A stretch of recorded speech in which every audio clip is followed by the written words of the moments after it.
Ngayon po ay papalala ko po ang ating speaker. Alam ko po, hindi na po siya bago sa atin at alam ko po, miss na po natin siya. Kasi it is by God's grace na makasama po natin uli siya. At papakilala ko po ang aking ama, ang ating elder, Bishop Leo Alconga.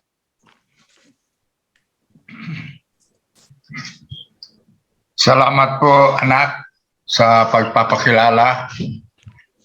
Purihin po ang Panginoon sa unang linggong ito ng 2022 sapagkat nandito po tayo at ating pong sinasariwa muli ang katapatan at ang kabutihan at dakilang pagpapala ng Diyos sa ating buhay.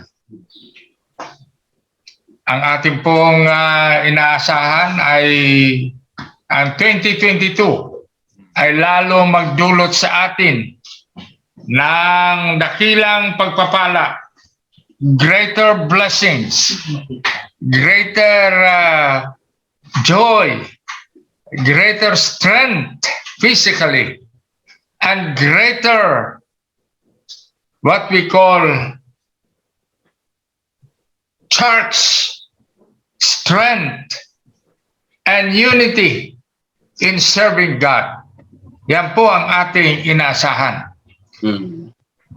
Wala pong bago ang lahat ay gusto ko pong batiin po ang bawat isa sa inyo ng mabunga, matagumpay, mapagpala, mabiyaya, at lalong maging malapit tayo sa Panginoon Diyos sa ating buhay, pananampalataya at paglilingkod sa Kanya. Amen. Kaya po ay naway maging manindigan tayo. Nasa 2022 ay lalong maging mabuti ang ating kalagayan. Alam po ninyo, ayon po sa SWS sa survey, tinanong ang mga tao kung sila po ba ay may inaasahan sa bagong taon. Alam po ba ninyo na ang tumugon na meron po at maganda po ang kanilang inaasahan? 93%. Ang taas noon. Ang 7% ay nagsabi na parang malungkot pa rin sa kanila ang 2022. Kung tanungin kaya natin ang Passage Bible Church Mission, kung ano ang ating pong inaasahan sa 2022, nasaan po kaya tayo? Kung tanungin kaya natin ang ating buhay, sariling buhay, ano ang ating inaasahan sa 2022, nasaan kaya tayo? Kung ating tanungin ang ating inasahan sa ating pamilya for 2022, nasaan kaya tayo? At kung ating pong tanungin ang ating mga kaibigan, mga kapatiran sa pananampalataya, kung ano ang inasahan nila sa 2022, nasaan kaya tayo? Nais ko pong i-share sa inyo ang expectations ng tinatawag nating batayan na mula po sa talata po ng Joshua from chapter 1 at chapter 3 from 1 to 5. Babasahin ko po. Ito po ang sinasabi.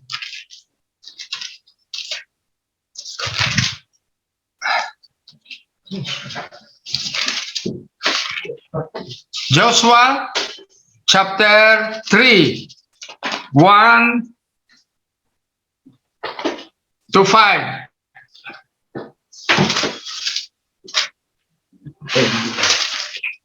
In the morning, Joshua got up early. Then he and all the children of Israel set out from Shittim and came to the Jordan. They stayed there before crossing over. After 3 days, the officer went through the camp. They commanded the people, when you see the ark of the covenant of the Lord your God and the Levite priest carrying it, then you shall set out from where you are and go behind it. There must be a distance of 2,000 cubits before you and it. Do not draw close to it, in order that you may know the way you should go, for you have not passed this way before.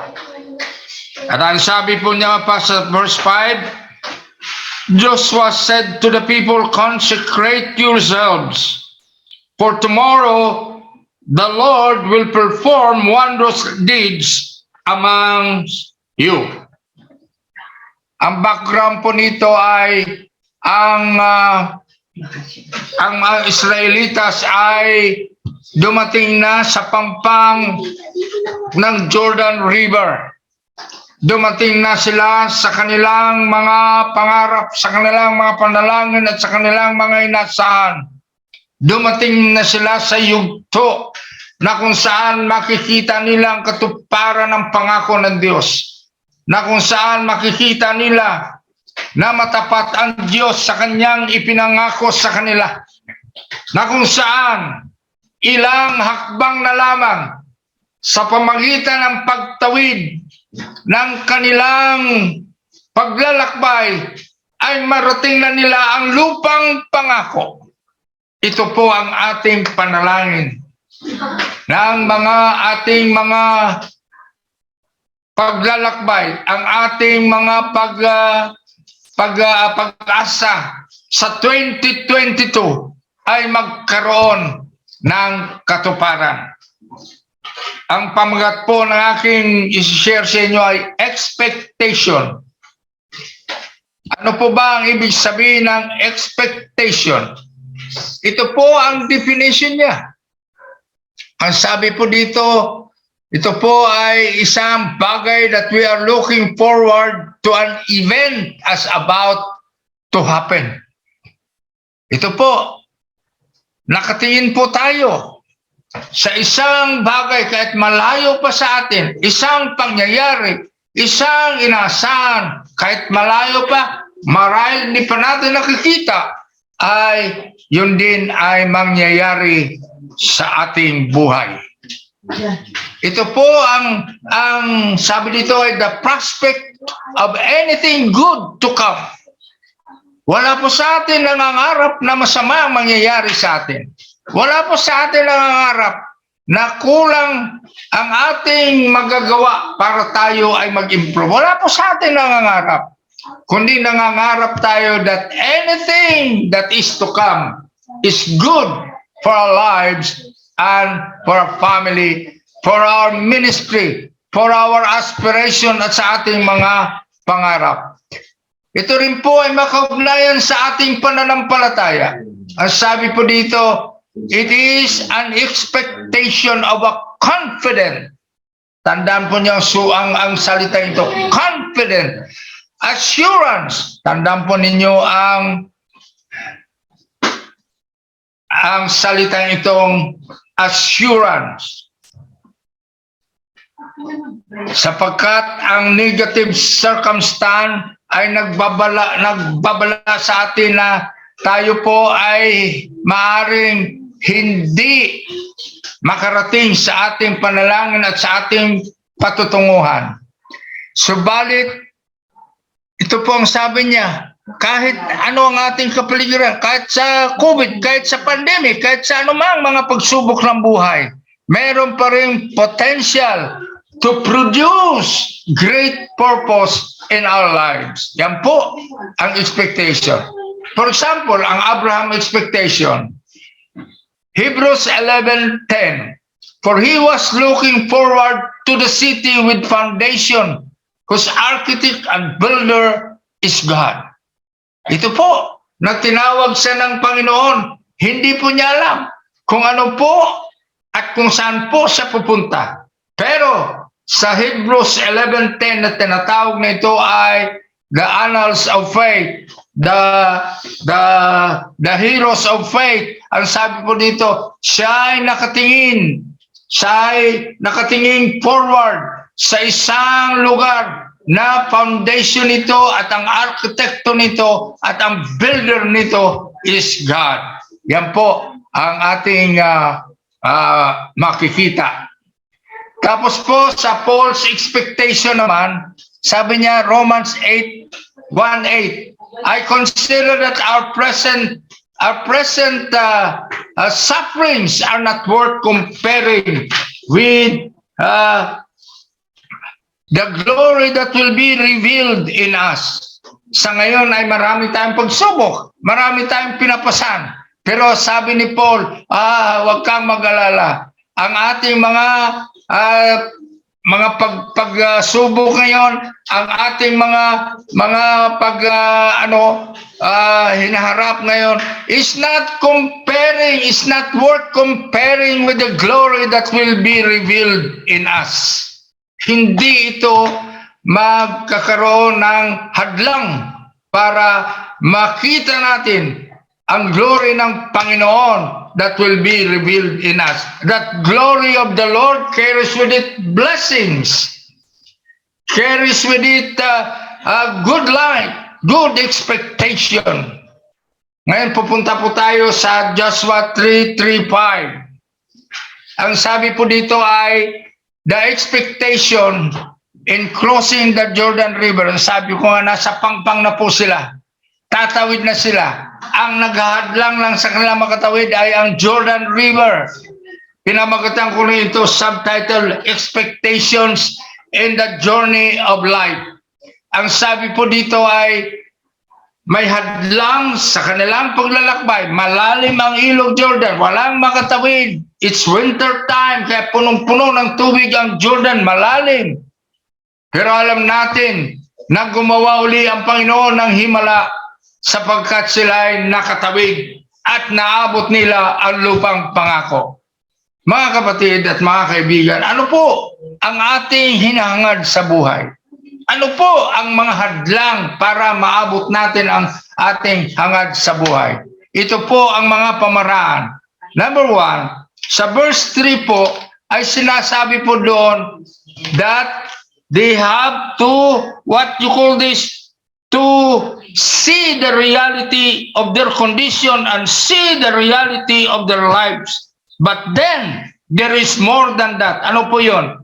When you see the ark of the covenant of the Lord your God and the Levites priests carrying it, then you shall sit up from where you are and go behind it.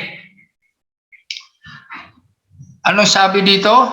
When you see the ark of the covenant. Ano po ang ibig sabihin nito? See God, because the ark of the covenant represents God's presence and God's unending faithfulness.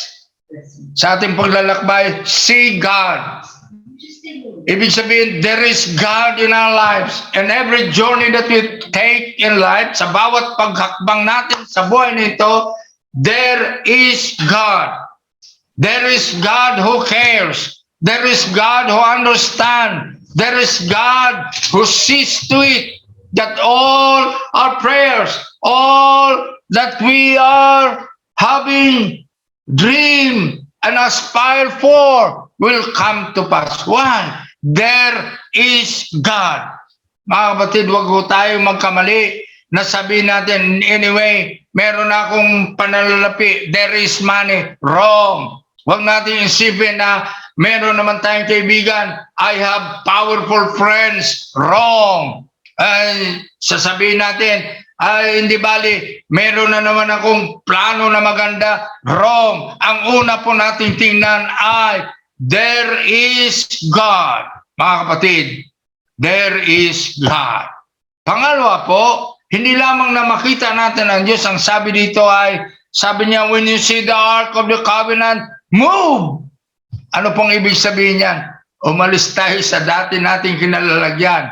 Kaya po ang ibig sabihin ng Philippians 3, na sabi ni Apostle Pablo, I count it not that I have already accomplished many things, but I press on towards the goal. I continue to run the race of life. Mga kapatid, sana po tayo sa ating paglakbay sa buhay sa pananampalataya. Where are we now in the journey of life and faith? Where are we now in our relationship with God? Where are we now in our relationship with the Word of God? Where are we now?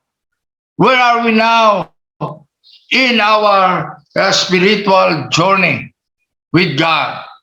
Iyan po ang ibig sabihin niyan. We follow God. We follow Him with all our heart, we love Him. Love God. And share Jesus. Di ba? Yun ang ating theme. Follow God. And share Jesus. We love God with all our heart, with our soul, with all our might, with all our strength. And that's why we follow God. Naway mga kapatid, sa taong ito, 2022, maganap sa ating buhay na tayo ay umangat, tumaas sa ating pangunawa kung ano po ang ating pag-uugnay sa Diyos. In the name of Jesus Christ, pag-uugnay natin on the Holy Spirit, dependency, completely trusting God in Jesus' name, and that the Holy Spirit will work in our lives. Yan po ang ating tapos ang sabi niya dito, hindi lamang move and follow God. Ang sabi niya, consecrate yourselves. Bakit po?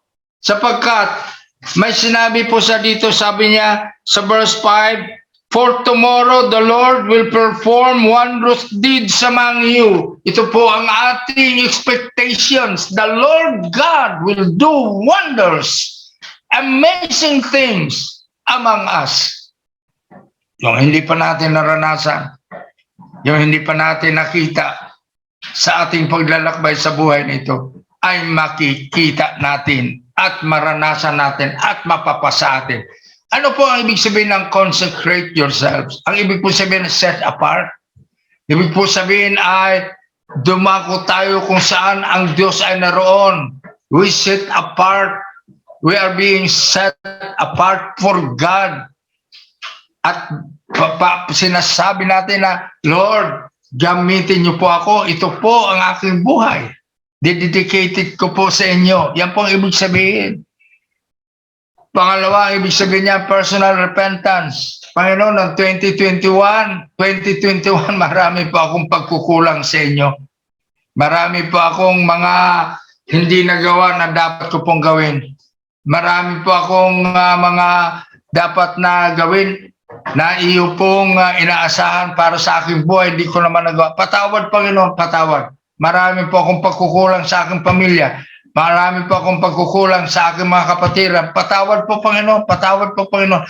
Nanlalamig po ako madalas sa paglilingkod sa inyo. Patawad po, Panginoon, patawad po, Panginoon. 2021, Panginoon, ang dami ko pong failures. Patawad po, Panginoon. 2021, ay naging malayo rin ako sa inyo dahil sa maraming pagsubok. Naging malamig po ako. Patawad, patawad, Panginoon. Yan po ang ibig sabihin ng consecrate yourselves, that we conduct a personal repentance. At ganoon din ang sabi, ang consecration ay ibig sabihin niyan ay spiritual readiness. Aba, maging masigla na tayo sa 2022. Maging mabugan na tayo sa ating pananampalataya sa 2022.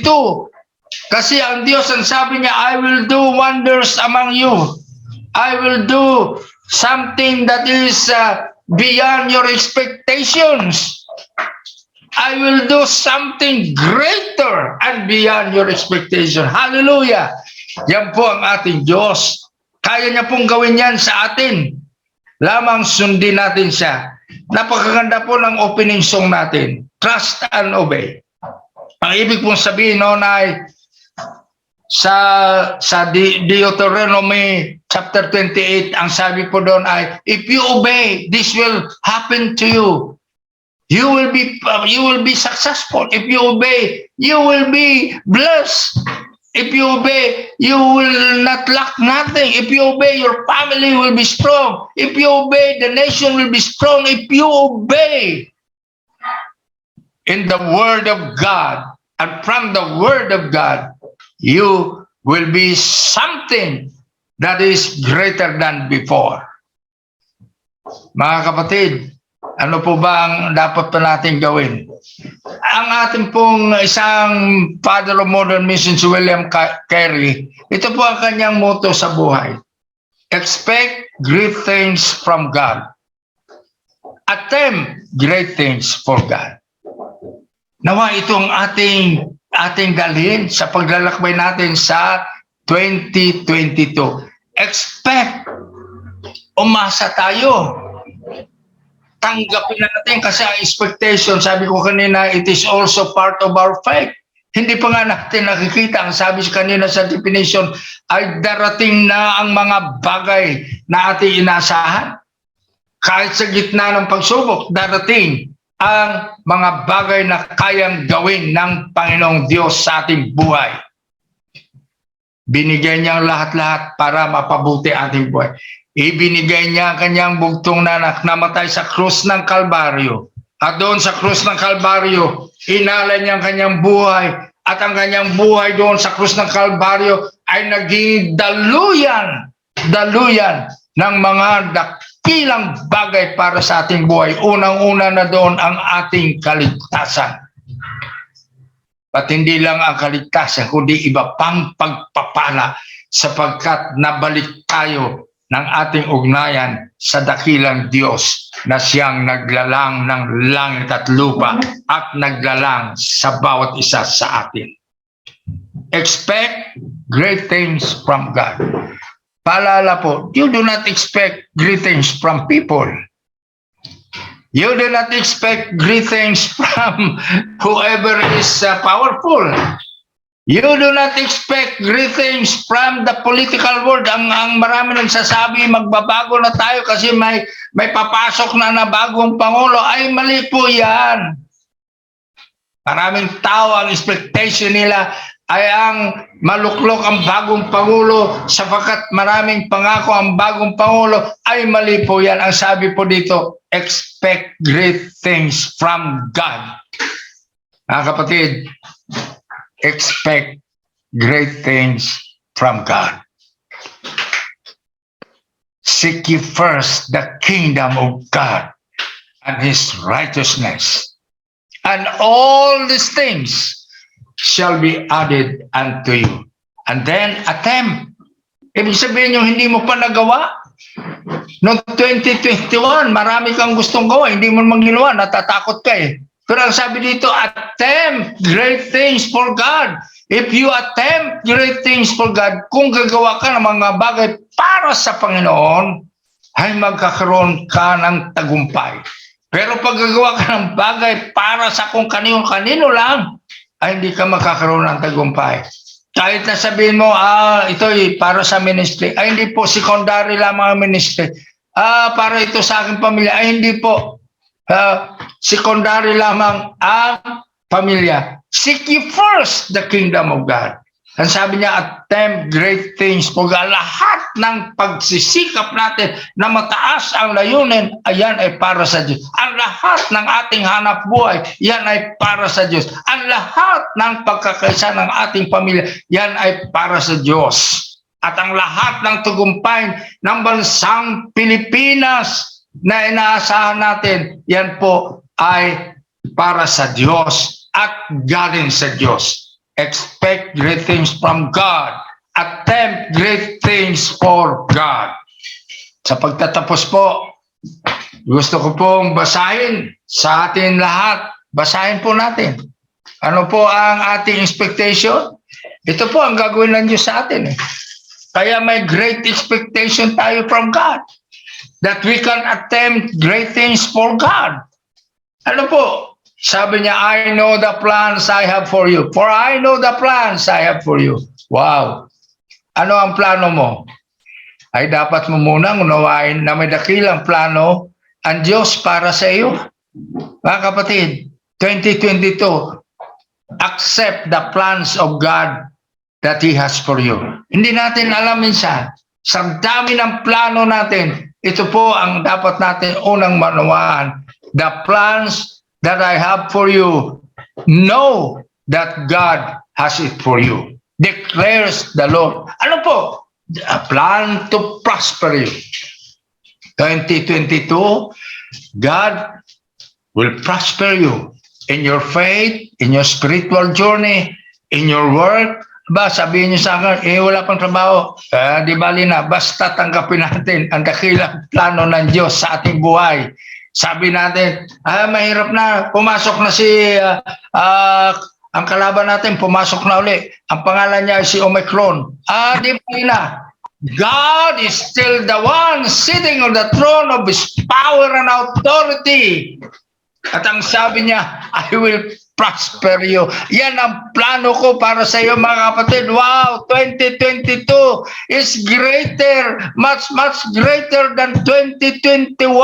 If we accept this promise and declaration of God for us, I have a plan and I have it for you. I have a plan to prosper you. Wow, and not to harm you. Wow. Sabi natin, ang hirap ngayon ng buhay. Nakakaligalig. It causes pain. It causes harm. Ay, hindi po totoo yan. Mga kapatid, hindi po totoo yan. Sabi kasi ng Diyos, I have a plan to prosper you and not to harm you. Wow. Tapos pa sabi niya, plans to give you hope and a future. Tayong mga ama, may plano tayo sa ating mga anak. Tayo mga pastor, may plano tayo sa ating mga churches. Ang PBCM may plano sa 2022. Hindi pa nga nalatag yan, pero ilalatag natin kung ano po ang plano ng PBCM sa 2022.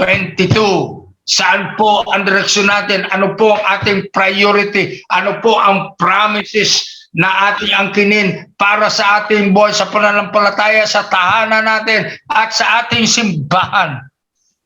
Bakit po? Ang sabi po dito, I have a plan. Plans, napakarami po. Plans to give you hope. Wow! Hope! Hope! Wow! Glorious hope! Alam po ninyo, ang pag-asa nito ay galing sa Diyos. Tandaan natin. It is not coming from any material things or any powerful people or any things that we are aspiring to help us. Mga kapatid, tingnan po ninyo. Babalik tayo sa chapter 3. Ang sabi dito, when you see the ark of God, see God. Bakit po? Because God has a glorious plans for us. Plans to give you hope and plans to give you a future. Wow! Kaya hindi po ako nando-discourage sa anumang mga nangyayari sa ating kapaligiran kasi ang hope and a future is in the hands of God. Ang sabi nga ng isang kanta, I don't know about tomorrow. I don't know. Hindi ko alam. Pero itong alam ko, but I know He holds tomorrow. Pero itong alam ko, hawak ng Diyos ang ating kinabukasan. Bakit? Ano po ang tatlong bagay na gagawin natin? Number 1, we return to God. Bumalik tayo sa Diyos. Number 2, we affirm our salvation. Tayo niligtas, tayo mga anak ng Diyos. Kaya may karapatan tayong tanggapin ang expectation nito na binibigay ng Diyos. Isipin po natin, ang expectations, marami po, ay galing sa Diyos. And number 3, magpakalakas tayo at magtatapat tayo. Lalo tayo magpakalakas, lalo tayo magtatapat in this 2022. And God said, I will bless you. I will prosper you. And I will give you success. Salamat sa Panginoong Diyos. Ito po ang ating panalangin, ang ating pananampalataya, ang ating faith. Tayo po ay manalangin, dakilang Diyos. Salamat po. Dakilang araw na ito, unang linggo ng 2022. Subalit, sa mga amin pong iniisip, ay dapat po ang priority namin ay ang Diyos. Ang priority po namin ay ikaw po. Salamat po, salamat po. Ang priority po namin ay ang kagandaang loob mo, ang katapatan mo na hindi nagbabago. At ganoon din, katulad ng iyong ginawa sa amin, niligtas mo kami sa pamamagitan ng Panginoong Hesukristo sapagkat hindi lamang sa kaligtasan ng pagpapala, bagkus may kasama pang mga pagpapalang nais mong matanggap ng bawat iyong mga. Nawa, sa 2022 na ito, makita namin muli ang iyong kadakilaan, ang iyong pagpapala, pangunguna, katapatan, at kahit na sa pagpapatawad mo sa aming mga kamalian at sa aming mga failures and sins. In the name of Jesus. Salamat po, Panginoon Diyos. For 2022, you are with us and for us. In Jesus' name, amen and amen.